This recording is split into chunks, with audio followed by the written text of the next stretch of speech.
د غزني کرنې اوبو لګولو او مالدارۍ ریاست له لوري د هالند کمیټې په همکارۍ د حیواني محصولاتو یو ورځنی نندارتون جوړ شو. دغه نندارتون کې بیلابیل حیواني محصولات لکه شیدې، مستې، قیماق، پنیر او ځینې نور محصولات نندارې ته وړاندې شوي وو چې د ځایي مسؤلینو ترڅنګ د غزني اوسیدونکو هم پکې برخه اخیستې وه. د مسؤلینو په وینا یاد نندارتون د مالدارانو د تشویق او د دوی محصولاتو ته د بازار موندنې په موخه جوړ شوی دی. دوی همدارنګه د اړونده مؤسساتو د لا ډیرو همکاریو غوښتنه وکړه. چېرته دلته د لبني محصولاتو د پروسس مرکزونه جوړ شي، کېدای شي چې دغه مالداران ورونه یو څه په ځان کې بسیا شي، یو څه ځان ته راوړي. هغه ورونه چې په اطرافو کې بعضې غواګانې لري یا پسونه لري او له هغو نه شیدې اخلي، کېدای شي چې هغه د بیې او شراب په ارتباط د اخیستل خرڅول په ارتباط باندې یو اسانۍ پیدا کړي. موږ خصوصا موږ د شیدو د راټولولو پنځه شپږ مرکزه جوړ کړي چې هلته شیدې راغونډېږي.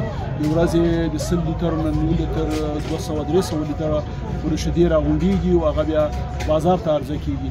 یو مرکز چې هغه تاسو په تېر کې د افتتاح شاهدان وي د خواجه عمري په ولسوالۍ کې چې هغه بیا اوس چې ما د مالک سره خبرې وکړې نو 950 لیتره شیدې اوس فعلا پروسس کوي او د غزني ښاریانو ته حفظ الصحه او پاک تولیدات وړاندې کوي. مالداران هم د دغه نندارتون پر جوړېدو خوښ دي او وایي چې ورته نندارتونونه کولی شي د دوی محصولاتو ته بازار پیدا کړي. دوی له مسؤلینو غواړي چې ورته نور نندارتونونه د مرکز او ولایتونو په سطحه جوړ کړي او د دوی محصولاتو ته نړیوال بازار پیدا کړي.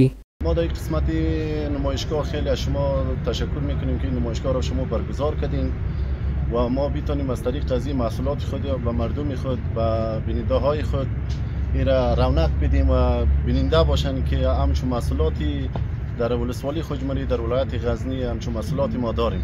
نمایشگاه تاثیر بسیار مثبت داره که به خاطر یک بازاریابی یا مارکتینگ میشه، به خاطر کاروبار ما و خود ما تشویق میشیم که باید ما زیادتر کار کنیم، زیادتر تلاش کنیم و برای مالداران مفاد زیادتر میرسه. ما اگر از مالدارا شیرش به قیمت خوب خریداری کنیم، شاید یک مالدار اگر یک گاو نگهداری میکنه شاید از این با 2 یا 3 گاو نگهداری کنه. تقاضای مالدارات است که همینجا پشپرین برای ما باید او فابریکان باید که پروسس همینجا شه دیگه برای ما همه چیزای نقلیات داده شود که ما جمعوری از دشتا و از قریا و از ولسوالای دور دور ما جمعوری بتونیم. غزنی یو کرنیز ولایت دی چې اکثره اوسیدونکي په کرنه او مالدارۍ بوخت دي. د غزني اوسیدونکي له حکومت څخه د کرنې او مالدارۍ په برخه کې د لا ډیرې پاملرنې غوښتونکي دي ترڅو وکولی شي نورو ولایتونو او نړیوال بازار ته خپل محصولات صادر کړي.